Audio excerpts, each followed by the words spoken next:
So welcome guys, welcome back to डिफेक्स। आज हम पॉलिटी के बारे में बात करने वाले हैं। ठीक है। इस बार की जो पॉलिटी थी वो काफ़ी इजी थी, आई वुड से। पिछले कुछ सालों में जो पॉलिटी का आतंक था, मतलब क्वेश्चन कम थे और केसेस वगैरह पूछ रहा था, है ना। बट इस बार का पॉलिटी जो था वो काफ़ी इजी था। कुछ क्वेश्चन एज एज यूजुअल जैसा लैंग्वेज में थोड़ा सा उन्होंने खेला है। बट अगर किसी को कॉन्सेप्ट क्लैरिटी है तो वो आराम से कर लेगा। जैसे कि ये वाला सवाल भी था, हम सारे सवाल डिस्कस करेंगे। सोर्सेस भी बताऊंगा मैं। ठीक है, मैंने अपने खुद के मतलब खुद का जो पॉलिटी बुक है उसका स्नैपशॉट डाला हुआ है। तो वो थोड़ा सा गंदा मिलेगा आपको क्योंकि बहुत सारे मार्किंग्स हैं वहाँ पे।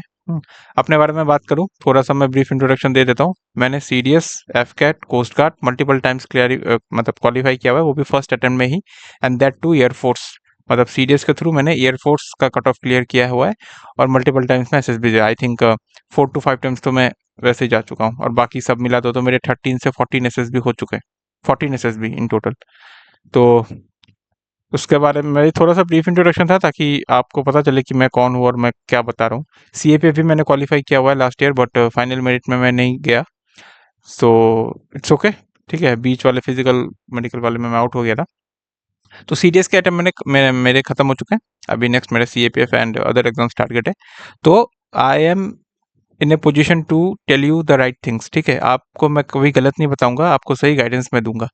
तो पॉलिटी का मैं एनालिसिस करता हूँ। एनालिसिस क्यों जरूरी है? पीवाई क्यू देखोगे तो आपको पता चलेगा कि यार नेक्स्ट अटेम्प्ट के लिए मैं इस सेक्शन में थोड़ा सा मैं ध्यान दे दूं। ठीक है, जैसे मैं आपको बताऊंगा कि जो स्पेशल कैटेगरी वाला होता है ना, 371 वाला, इस बार भी पूछा था। इस बार इजी सवाल पूछा था। इसके पिछले बार ना उसी से ही थोड़ा सा हार्ड पूछा था। तो हमें ये पता चल रहा है कि ये जो 371 वाला जो स्पेशल स्टेटस वाला जो चैप्टर है लक्ष्मीकांत में, वो हमको अच्छे से पढ़ना होगा। इससे हमें ये पता चलता है, एनालिसिस का यही फायदा होता है। मूविंग ऑन, हम जब बात करेंगे उसके बारे में भी। ठीक है, पहला क्वेश्चन था, मैं आपको सोर्सेस भी बताऊंगा। ये एनसीईआरटी देखो, ये first pass the post system है ना। वैसे तो आप जब पढ़ते हो आपको ये सिखाया ही जाता है, समझाया जाता है। लेकिन अगर कोई बच्चा सेल्फ स्टडी भी कर रहा है तो आई डोंट थिंक लक्ष्मीकांत में इतना क्लैरिटी से दिया हुआ है। लेकिन जैसे कि मैं बोलता हूँ, हमेशा एनसीईआरटी पढ़ा करो। तो ये वाला एनसीईआरटी में प्रॉपरली दिया हुआ था। अगर किसी ने एनसीईआरटी पढ़ा है तो उसे समझ में आ जाएगा।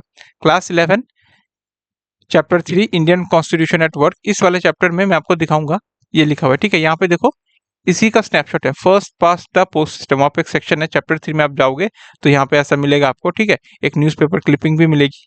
उसके बाद इसका एक्सप्लेनेशन दिया हुआ है।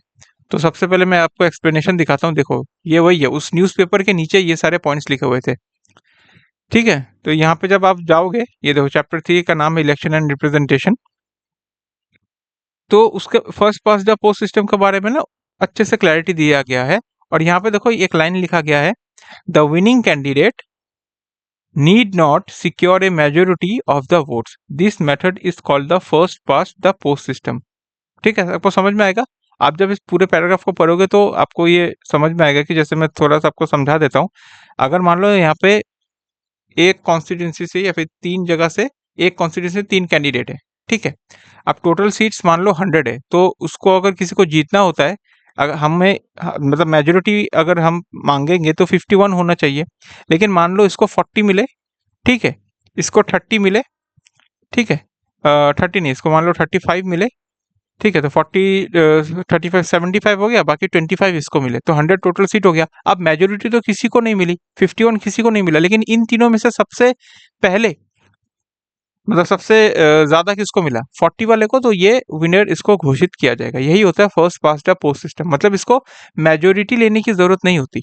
ठीक है, वो जो आप पैराग्राफ पढ़ोगे ना उसको बोलोगे। देखो यहाँ पे फिर आप नीचे जाओगे, this method is also called the plurality system. अब नेक्स्ट सवाल सीडीएस में अगर मान लो स्मार्ट बच्चा होगा तो ये इसको नोट कर लेगा। ठीक है, ऐसे ही होता है, this method of election prescribe by the constitution. तो ये सब पूछ सकते हैं। अगली बार मान लो सीधा उन्होंने पूछा कि which of the following about first pass the post system is correct, उसमें ये 3 पॉइंट डाल देगा, एक गलत डाल देगा कि उसको प्लूरलिटी सिस्टम बोलते हैं या नहीं बोलते हैं, वो कॉन्स्टिट्यूशन में मेथड है या नहीं है। ठीक है, ये सब चीजों के बारे में आपको ध्यान रखना होगा। तो कॉन्स्टिट्यूशन एट वर्क चैप्टर 3 में आपको ये मिल जाएगा। ठीक है, अब ऑप्शन में भी, क्वेश्चन में भी आ जाता हूँ मैं। फर्स्ट ऑप्शन वही लिखा हुआ है, जो फर्स्ट ऑप्शन है, a candidate who wins may not get the majority of votes. Correct, NCERT का लाइन थी, मैंने दिखा दिया। अब बी, सी और डी आप पढ़ सकते हो, बाकी सारे गलत है, मतलब फालतू का ऑप्शन बना के रखा है। ठीक है, उसके बाद ये मेरा लक्ष्मीकांत का मैंने स्नैपशॉट लिया हुआ है, ठीक है। थोड़ा सा वो मार्किंग वार्किंग है गंदा सा, तो आप माइंड मत कीजिएगा, मैं आपको क्लैरिटी से बताऊंगा ये सब क्या है। तो ये वाला बहुत इजी था, ये 37 चैप्टर मेरा 5th एडिशन वाला है, ठीक है। उस हिसाब से आप अपना चैप्टर नंबर देख लीजिएगा। Special provision for some state से ये पूछा गया है, और ये बहुत इजी था, बहुत बार पहले भी पूछा गया है। इसके लिए मैंने एक ट्रिक बताई है, बनाई है, यहाँ पे आपको दिख भी रहा होगा, लेकिन मैं आपको नेक्स्ट पेज में अच्छे से समझाता हूँ। उसको याद रखोगे ना, सारे याद हो जाते हैं। वो ट्रिक ये है, नमस्ते माँ जी के। बोलो वापस से, नमस्ते माँ जी के। अब इसका फुल फॉर्म क्या है देखो, 371 जो होता है, 371 वो तो आपको याद रखना होगा कि गुजरात एंड महाराष्ट्र के लिए होता है। उसके बाद 371 ए बी, उसके लिए मैंने ये ट्रिक बनाई थी, ठीक है। ये मैं मिटा देता हूँ। तो ये आपको ये याद रखना है, नमस्ते माँ जी के।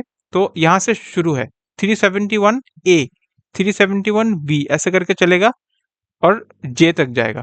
तो नमस्ते में सबसे पहले ये एन है, एन से क्या है, एन से इस नागालैंड, ए से असम, ठीक है।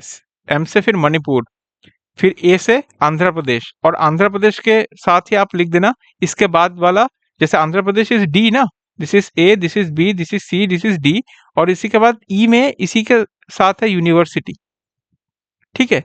फिर एस से हो गया सिक्किम, फिर टी ई नॉर्मल है, इसका कुछ फुल फॉर्म नहीं है। फिर एम और ए में आ जाएंगे, एम और ए से है तुम आपका मिजोरम और अरुणाचल प्रदेश, गोवा, कर्नाटका, ठीक है। तो ये है, आप ट्रिक आप याद रख सकते हो, नमस्ते माँ जी के 371 ए बी सी। यहाँ पे डी और ई एक साथ आएंगे, आंध्र प्रदेश और यूनिवर्सिटी, डी से आंध्र प्रदेश है, यू ई वाला यूनिवर्सिटी वाला है, ठीक है। एस से सिक्किम, मिजोरम, अरुणाचल प्रदेश, गोवा, कर्नाटका, ऐसा भी याद रखना। आप यहाँ पे भी आप देख सकते हो, एक मिनट, हाँ, आप यहाँ पे भी आप देख सकते हो, इस वाले सेक्शन में यहाँ पे मैंने बनाया था, एन से नागालैंड, असम, मणिपुर, आंध्र प्रदेश एंड हैदराबाद यूनिवर्सिटी वाला, ठीक है। एस से सिक्किम, एम से मिजोरम, अरुणाचल प्रदेश, ठीक है। ऐसे ही आपको शॉर्ट नोट्स बनाने होते हैं, ठीक है।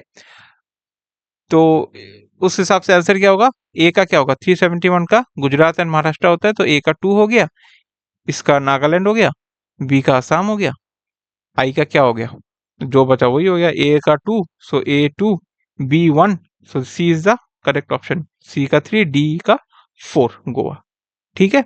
अच्छा, इसी सेक्शन में आप ये देखो, प्रोविजंस ऑफ नागालैंड के बारे में दिया है ना, स्पेशल स्टेटस के बारे में। मैं आपको शुरुआत में जो बता रहा था कि स्पेशल प्रोविजन वाले स्टेट से डीप में पूछ रहा है, तो मैं आपको ये सवाल दिखाता हूँ पहले। देखो, ये एक सवाल आया था, नहीं ये तो इसी बार का है, मैं उसके बाद एक और सवाल दिखाता हूँ, ये देखो, दिस इज एनडीए 1-2024। इसमें देखो एक सवाल पूछा गया था, under 371A constitution with respect to which of the following acts of the parliament the shall not apply, the acts of the parliament shall not apply to the state of Nagaland, ठीक है। तो पहला पॉइंट, दूसरा point, third point, ये वाला देखो, ये वही है, वो जो स्पेशल स्टेटस वाला था ना, उसी का जो मैंने अभी थोड़ी देर पहले बताया, ये दिस इज दिस सेक्शन, इसी को मैंने जूम इन किया हुआ है। देखो यहाँ पे क्या दिया हुआ है, नागालैंड के बारे में जो स्पेशल प्रोविजन दिया गया है ना, उसी को लेकर सवाल दिया गया था एनडीए में। इसी वजह से मैं बोल रहा हूँ, वो भी एनडीए 1-2024, पिछले साल में। तो ये अभी हॉट टॉपिक है, अभी 2-3 सालों में ऐसा लग रहा है कि इसके बारे में ये और पूछेगा। तो आप ये वाला चैप्टर अच्छे से पढ़ के जाना, एज इट इज लाइन है, देखो, मतलब नागालैंड में कौन कौन से प्रैक्टिसेस है, रिलीजियस और सोशल प्रैक्टिसेस ऑफ नागास, ये देखो, रिलीजियस और social practices of Nagas, correct. Naga customary and procedure, Naga customary law and procedure, ownership and transfer of land and its resources, ownership and transfer of land and its resources. तो all the options are correct, 4 is the correct answer, ठीक है। इसी वजह से मैं आपको बोल रहा हूँ, बहुत इंपॉर्टेंट चैप्टर हो गया ये। इस बार ये एक और क्वेश्चन आया था, देखो, ये वाला एक और क्वेश्चन था, which of the following are specified granting special, again special category पे फोकस है उनका, है ना। तो ये तो डायरेक्टली नहीं, ये थोड़ा आपको न्यूज़ पता होनी चाहिए, जैसे मणिपुर, फिर लद्दाख, असम, नॉर्थ ईस्ट, ये नॉर्थ स्पेशल कैटेगरी वाला, मतलब कोई ना कोई स्टेट मांगता ही रहता है। तो ये न्यूज़ में भी था, इस वजह से उन्होंने क्राइटेरिया पूछ लिया। ये आपको थोड़ा सा अगर पता है तो पता है, नहीं पता है तो आप इसको एलिमिनेट भी नहीं कर सकते, क्योंकि थोड़ा आपको डीप नॉलेज चाहिए होगा इसके लिए। अगर किसी ने इसको छोड़ा भी है तो आई वुड से कि नो प्रॉब्लम, लेकिन शर्त यही है कि बाकी सारा आपने अच्छा किया हुआ है। तो इसका करेक्ट ऑप्शन देखो, थोड़ा सा अगर आप दिमाग भी लगाते ना, फिर भी अगर मैं होता, जैसे मैं हर वीडियो में मैं बोलता हूँ कि मेरा बस लास्ट अटेम्प्ट खत्म, मतलब लास्ट ईयर ही मेरे अटेम्प्ट खत्म हुए, लेकिन मैं फिर भी एग्जाम दे रहा हूँ, तो मेरा जो माइंडसेट होता है एग्जाम क्लियर करने का, तो मैं वो आपसे शेयर करता हूँ। मैं पहला ऑप्शन पढ़ता हिली एंड डिफिकल्ट ट्रेन। अरे भाई सही है, नॉर्थ ईस्ट में इतने सारे स्पेशल कैटेगरी के स्टेट्स है, हिली एंड डिफिकल्ट ट्रेन होना चाहिए। ऑप्शन वन में करेक्ट करता, तो मैं ऑप्शन बी को एलिमिनेट कर देता। Option two economic and infrastructure backwardness, obviously अच्छा लग रहा है ये, मतलब this is also very good, north east में भी यही है, तो टू भी करेक्ट है। तो 1 to 1 सब में है। अब देखो, ऑप्शन थ्री भी है, ऑप्शन फोर में है, तो स्ट्रेटेजिक कोस्टल जोन ये भी मेरे को सही लग रहा है। Sizeable share of tribal population तो होता ही है ना, ये तो आपने, ये आपको भी पता होगा, ये नॉर्मल बात है। ट्राइबल तो 1 2 और 4 तो करेक्ट है। अब थ्री करेक्ट है या नहीं वो मुझे नहीं पता, अगर ऑप्शन में वैसा होता ऑप्शन तो एलिमिनेट करने लायक, तो मैं एलिमिनेट करता, लेकिन मैं यहाँ पे फंस जाता, है ना। अब अगर किसी ने सी मारा है या फिर डी मारा है, तो वो अपने रिस्क से मार सकते हैं, हालांकि इसका सही answer is C, coastal zone को हम नहीं मानते कोई, ठीक है। लेकिन आई वुड से कि ये थोड़ा सा घुमाने वाला क्वेश्चन था, फंसाने वाला था, अगर किसी ने स्किप किया है तो आई वुड से कि ठीक है। लेकिन अगर मैं होता तो मेरे नंबर ऑफ अटेम्प्ट्स पे मैं निर्भर करता, डिपेंड करता है, मैं रिस्क लेता ही नहीं। अगर मेरे सारे, मतलब मेरा कट ऑफ बहुत क्लियर हुआ है, मतलब ज्यादा मार्क्स मेरे को मिल रहे हैं, तो मैं शायद सी और डी में से कोई एक मार के आ जाता, ठीक है। सही ऑप्शन इसका 1 2 और 4 है। Moving on to the next question, ये भी न्यूज से था ये क्वेश्चन, ठीक है, इसका कोई ऐसा सोर्स नहीं है, न्यूज से था। तो जो 106 अमेंडमेंट हुआ है ना, जो वुमेन को रिजर्वेशन देंगे 33% इन लोकसभा, उसके ऊपर था। तो फर्स्ट ऑप्शन में देखो क्या लिखा है, which of the following statements of the constitution are correct? Provision for the reservation of seats for women in Lok Sabha and Rajya Sabha has been made via the 106th amendment of constitution। आप बताओ सही है गलत है? लोकसभा में है, राज्यसभा में तो है ही नहीं, न्यूज में था ये, तो ऑप्शन वन गलत हो गया। सेम लेजिस्लेटिव असेंबलीज में है, लेकिन लेजिस्लेटिव काउंसिल में नहीं है, ये भी ऑप्शन गलत हो गया। तो बचा क्या, there are provision for the reservation of seats of for women in panchayat, three is obviously correct. So option D, ये तो आपको पता ही है, 73rd अमेंडमेंट से पंचायत में दिया गया था, ठीक है, ये न्यूज का था। Okay, option D is correct. Next question देखो, अच्छा ये ना बहुत बच्चों को, मुझे भी पर्सनली ये बहुत तंग करता था कि यार लक्ष्मीकांत में ना लिस्ट दिया हुआ है, union list, concurrent list, state list, लेकिन लक्ष्मीकांत में भी दिया गया, लेकिन उसके अलावा भी बहुत सारे हैं, तो मैं कितनों को याद रखूं। दोस्तों इतने सारे क्वेश्चन से मैं आपको दिखाऊंगा और पर्सनल एक्सपीरियंस से बताता हूँ, जो लक्ष्मीकांत में जितना लिस्ट दिया गया है ना, और एनसीईआरटी में अगर एक दो लिस्ट दिया गया है, उन आइटम को बस याद करो, उससे ज्यादा याद करने की जरूरत नहीं है। क्यों बोल रहा हूँ, देखो ये इस बार का क्वेश्चन है, ये 19 सीएपीएफ में आया था 2019 में, ये सीडीएस 2 2021 में भी आया था ये क्वेश्चन। जितने भी आइटम्स दिए गए ना यहाँ पे, सारे आइटम्स, ये जो सारे आइटम्स दिए गए ना, सारे के सारे लक्ष्मीकांत से ही है, एक भी ज्यादा नहीं है। अगर कुछ ज्यादा भी आता है तो ऑप्शन से हम कर सकते हैं उसको, ठीक है। सबसे पहले मैं आपको लिस्ट दिखाता हूँ, ये देखो, सेंट्रल स्टेट रिलेशन में आप जब जाओगे लक्ष्मीकांत के, वहां पे डिस्ट्रीब्यूशन ऑफ लेजिस्लेटिव सब्जेक्ट्स है, वहां पे ये जो यूनियन लिस्ट, स्टेट लिस्ट और कंकरेंट लिस्ट के ना आइटम दिया गया है। देखो ये जैसे यूनियन लिस्ट में क्या दिया गया है, defence, banking, foreign affairs, currency, atomic energy, insurance, communication, interstate trade and commerce, ये भी आया था सीएपीएफ में, मेरे को याद है, ये मेरा गलत हो गया था, ये मेरे को याद है इसलिए। सेंसस, ऑडिट, ये सब इसके बाद और आपको नहीं याद करना। स्टेट लिस्ट में देखो क्या क्या दिया गया है, स्टेट लिस्ट में ये देखो, public order, public health, sanitation, agriculture, fisheries, markets, gambling, ये सब। कॉन्करेंट लिस्ट में देखो क्या दिया गया है, population control, civil procedure, criminal law and procedure, civil procedure, marriage and divorce, population control हो गया, फैमिली प्लानिंग, इलेक्ट्रिसिटी, यही सब दिया गया ना, इसी को उठाएंगे वो। देखो हाँ ये देखो, first option forest, which of the following is not correct. Forest concurrent list में है या नहीं है, taxes on building state list में है या नहीं है, इंश्योरेंस यूनियन लिस्ट में है या नहीं है, ये तीनों के तीनों करेक्ट है। सेंसस कॉन्करेंट लिस्ट में नहीं है। अगर ये आपको लिस्ट पता भी नहीं होता ना, ये आप दिमाग भी लगाते तो भी हो जाता। भाई सेंसस कैसे कॉन्करेंट लिस्ट में हो सकता है, स्टेट कभी सेंसस करती है क्या वैसे? मतलब आप अभी लग रहे हो कि नहीं वो कास्ट सेंसस सर, वो बिहार आंध्र प्रदेश तो करे ना, नो उस सेंसस की बात नहीं कर रहा, ये सेंसस की बात कर रहा है, ठीक है। अब देखो यहाँ पे इस वाले सेक्शन में सेंसस, यहाँ पे देखो कहाँ पे, देखो यूनियन लिस्ट में देखो सेंसस लिखा हुआ है, ठीक है, लक्ष्मीकांत वाले पॉइंट से ही आ गया। उसके बाद सीएपीएफ 2019 वाले क्वेश्चन में देखो, स्टेट लिस्ट में क्या दिया गया, public health and sanitation, this is correct. देखो आप देखो स्टेट लिस्ट में देखो, पब्लिक हेल्थ एंड सैनिटेशन, ये देखो पब्लिक हेल्थ एंड सैनिटेशन, ये किस में है? ये स्टेट लिस्ट में है ना, this is state list. Union list में citizenship naturalisation, this is also correct, union list में ये सब है। कंकरेंट में legal medical and other profession, देखते हैं भाई कंकरेंट लिस्ट में है या नहीं। This is the concurrent list, legal वाला है, electricity, labour welfare, books, economic and social planning, ठीक है, वेट्स, जस्टिस, ये सब लीगल वाला यहाँ पे तो दिख नहीं रहा। नहीं, सिविल प्रोसीजर है ना, हाँ वही तो हो गया, civil procedure, criminal law procedure, तो वही तो हो गया। लीगल मेडिकल तो 1 2 3 इज करेक्ट, सारे लक्ष्मीकांत से हो गए। अब सीडीएस 2 2021 वाले देखो, which is not correct. Taxes on agriculture income is a subject matter under the state list, देखो लक्ष्मीकांत में स्टेट लिस्ट में है टैक्सेस ऑन एग्रीकल्चर, मेरे को तो नहीं दिख रहा टैक्सेस ऑन एग्रीकल्चर। चलो वापस से हम जाते हैं। Price control is a subject under the concurrent list, क्या प्राइस कंट्रोल कंकरेंट लिस्ट में है? देखो प्राइस कंट्रोल कहाँ पे, प्राइस कंट्रोल कंकरेंट लिस्ट में है?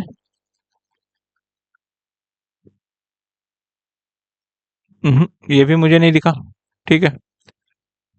फिर अब ये मत समझे कि सर ये तो नहीं है, कैसे हो सकता है? मैंने बोला ना, जो नहीं है वो ऑप्शन से हो जाएगा, जो याद रखो उतना ही याद रखना है। लक्ष्मीकांत वाला, insurance does not come under the union list, ये तो स्टेटमेंट ही देखो पढ़ के समझ में आ रहा है कि यहाँ पे उसने घुमाया है, नॉट लगाने की क्या जरूरत थी, सब में है ना। ये एक्चुअली ये सब बातें जब आप बहुत सारे पीवाईक्यू सॉल्व करते हो ना, तब आपको पता चलता है। अभी के लिए मैं ये पढ़ रहा हूँ, insurance does not come under the union list. अभी देखो भाई, ये देखो, ये वाला टॉपिक वापस से रिपीट यहीं पे हुआ है, इंश्योरेंस यूनियन लिस्ट में, दिस इज करेक्ट ओनली, है ना। यूनियन लिस्ट में जाओ, देखो इंश्योरेंस है, देखो यूनियन लिस्ट में इंश्योरेंस कहाँ गया, इंश्योरेंस सी है, तो दिस इज रॉन्ग, तो ये रॉन्ग हो गया, तो आंसर निकल गया ना। मुझे तो नॉट करेक्ट ही जानना था, मुझे ये नहीं पता, लेकिन ये तो मुझे पता है forest is subject under the concurrency, तो फॉरेस्ट तो बहुत बार पूछा गया। इस तरीके से क्वेश्चन सॉल्व होते हैं, तो जो लक्ष्मीकांत में उसको याद रखो और जो पीवाईक्यू में है उसको भी याद रखो, ठीक है। अब जैसे ये टैक्सेस ऑन एग्रीकल्चर इनकम, ये है प्राइस कंट्रोल कंकरेंट में है, अभी इसको याद कर लो, ठीक है, नोट बना के रख लो। ऐसे सॉल्व होता है, ऐसे पीवाईक्यू का फायदा उठाना होता है। ये हो गया। अब ये भी वेरी इजी है, बहुत सा, हालांकि मैंने ये चिपका तो दिया लेकिन ये याद ही होना चाहिए। इस बार उन्होंने प्रेम्बल का ऑर्डर पूछा है, तो ये आपको सबको याद होना चाहिए कि we the people of India, sovereign, socialist, secular, democratic, ये ऑर्डर आपको याद होना चाहिए।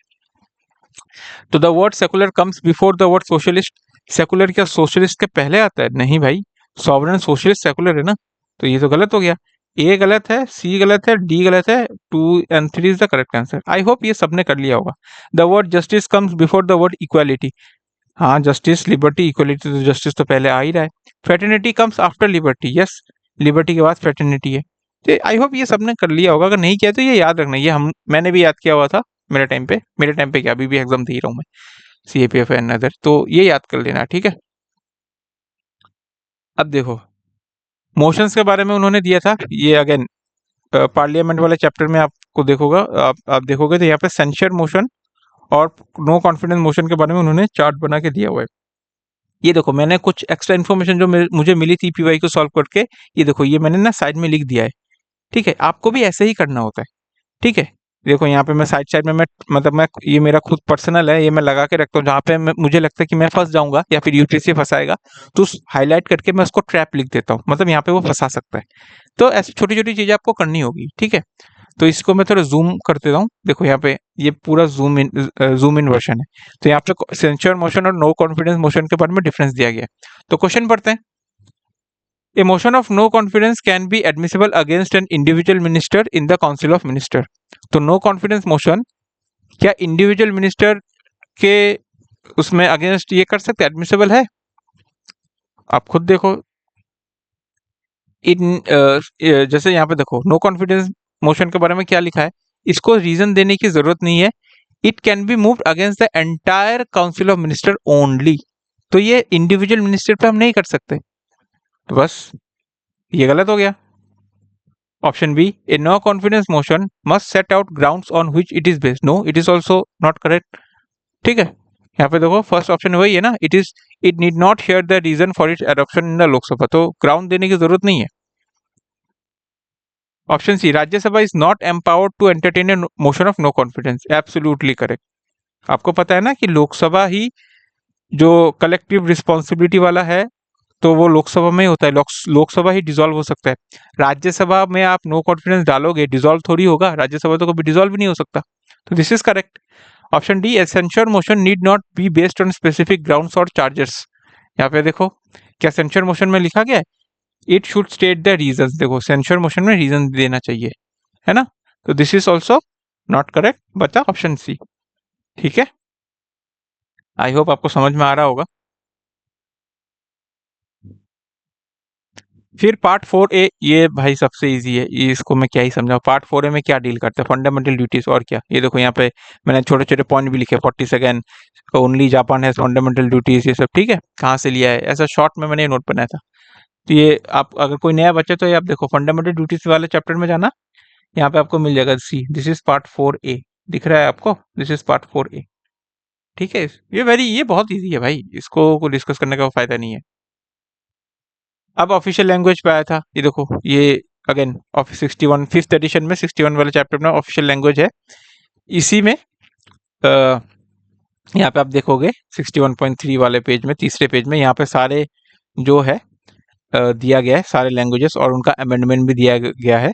तो थोड़ा बहुत आपको ये याद रखना पड़ेगा और अमेंडमेंट याद रखना पड़ेगा। एक छोटा सा ट्रिक बता देता हूँ, फर्स्ट अमेंडमेंट जो हुआ था ना वो 21 से हुआ था, दैट इज सिंधी लैंग्वेज को ऐड किया गया था। उसके बाद याद रखना 71, ये दोनों याद रखना, तीसरा ऑटोमेटिकली याद होगा। इसमें मैंने याद रखा था नमक, नेपाली, मणिपुरी, कोंकणी, इसको मैं नमक बोलता हूँ। अब इन दोनों को प्लस करो, देखो क्या आ जाता है, 7 + 2 9, 1 + 1 2, 92। तो 92 अमेंडमेंट से 4 ऐड हुए थे, बी BS, ऐसे याद रखना, BSDM। ठीक है, अब जैसे चाहे आप इसको याद रख सकते हो। तो बोडो, संथली, डोगरी, मैथिली। ठीक है, तो आप ऐसे इसको याद रख सकते हो। यहाँ पे भी वही दिया गया, इस पूरे सेक्शन में वही दिया गया। और बाकी सारे जो है वो आपको याद रखना पड़ेगा, सिर्फ यही नहीं है, ये तो अमेंडमेंट वाले हैं। बाकी सारे देखो क्या है, हिंदी है, गुजराती है, असमीज है, बंगाली है, ठीक है, कश्मीरी है, ठीक है, उर्दू नहीं है, ये याद रखना है। नहीं, उर्दू भी है, सॉरी सॉरी सॉरी, उर्दू भी है, ठीक है। इंग्लिश है, नहीं है। तो ऐसे आपको याद रखना है, ऐसे आपको फंसा सकता है। तो which of the following is not a language, Manipuri है, गोंडी नहीं है, नेपाली है, डोगरी है। ठीक है, ऑप्शन बी इज करेक्ट, ऐसा भी याद रखना। अब ये कौन से कमीशन से आया था, देखो लैंग्वेज कमीशन बना था, BG खेर, है ना, BG खेर, ये सब आपको हाईलाइट करके याद करना पड़ेगा। ओके, अब कुछ क्वेश्चन ऐसे थे जो जनरल नॉलेज वाले थे। India first women chief minister कौन थी। ए और बी में सबको कंफ्यूज होगा क्योंकि सरोजिनी नायडू का हम नाम सुनते हैं, बट ये गवर्नर थी यूपी की। चीफ मिनिस्टर सुचेता कृपलानी थी, बी। ठीक है, तो इसका कोई सोर्स नहीं है, ये आपको जनरल नॉलेज पता है तो पता है, नहीं पता तो नहीं पता। ठीक है, ये भी अगेन दिस इज, मतलब ये क्वेश्चन होते हैं स्किप वाले, मतलब ये तो मैं भी स्किप कर देता, पता ही नहीं इसके बारे में, कुछ नॉलेज ही नहीं है, ये छोड़ के आना था। तो इसका वैसे हालांकि option A is the correct answer, but इसका कुछ पता नहीं है। सेंसस के बारे में पूछा है, कौन सा परसेंटेज है, हाईएस्ट परसेंटेज, है ना, ये पता नहीं होता। हालांकि अभी पता चला कि 1 2 3 ऐसे करके हाईएस्ट जाता है। तो बट ये अगर किसी को पता है तो, लेकिन इसमें ऐसा नहीं था कि इसमें जबरदस्ती का रिस्क लेना था, इसको स्किप ही करना था, नेगेटिव चले जाते हैं। ठीक है, तो यही तक का था। आई थिंक बहुत इजी सवाल थे इस बार का पॉलिटी। नेक्स्ट वीडियो ज्योग्राफी पे आने वाली है, साइंस वाला वीडियो। आई होप आपने देखा होगा। टेलीग्राम आप ज्वाइन कर सकते हो इसको स्कैन करके, या फिर डिस्क्रिप्शन में भी लिंक दिया गया है। आप एडमिन है, ये मेरा आईडी है, ये सागर सर का आईडी है, इन्होंने भी CAPF क्वालिफाई किया है, तो और सीडीएस भी क्वालिफाई किया है। तो आप इसको, कोई भी डाउट हो आप शेयर कर देना, ठीक है, मैसेज कर सकते हो। हमारा मोटो यही है कि लिमिटेड रिसोर्सेज मैक्सिमम एफर्ट। ठीक है, रिसोर्सेज बहुत कम होते हैं, मैं भी खुद बहुत सारे बुक नहीं पढ़ता, लेकिन मैक्सिमम एफर्ट डालता हूँ, डिवीजन बहुत ज़्यादा करता हूँ, उसी से होता है, PY को सॉल्व करता हूँ। नेक्स्ट वीडियो पे मिलेंगे ज्योग्राफी वाले में। ज्योग्राफी इस बार का बहुत अच्छा था। ठीक है, वीडियो थोड़ी लेट आ रही है मैं मानता हूँ, बट मैं खुद मैनेज कर रहा हूँ, है ना, खुद पढ़ाई भी होती है, ये सब करता हूँ, तो इस वजह से थोड़ा सा लेट हो रहा है। लेकिन मैं पूरी कोशिश करता हूँ कि हर एक वीडियो कोई फ्रूटफुल हो, ये नहीं मैं कुछ भी बोल दूँ। एज ए स्टूडेंट मैं क्वेश्चन को कैसे अटेम्प्ट करता हूँ, मैं आपको वो भी शेयर करता हूँ। फ्यूचर में कैसे क्वेश्चन पूछ सकते हो वो भी शेयर करता हूँ, और PYQ भी दिखाता हूँ, सोर्सेस भी दिखाता हूँ। ठीक है, NCERT ही पढ़ना होता है। सो बेस्ट ऑफ लक, जय हिंद। मूव करते हैं, मतलब नेक्स्ट वीडियो पे मिलते हैं।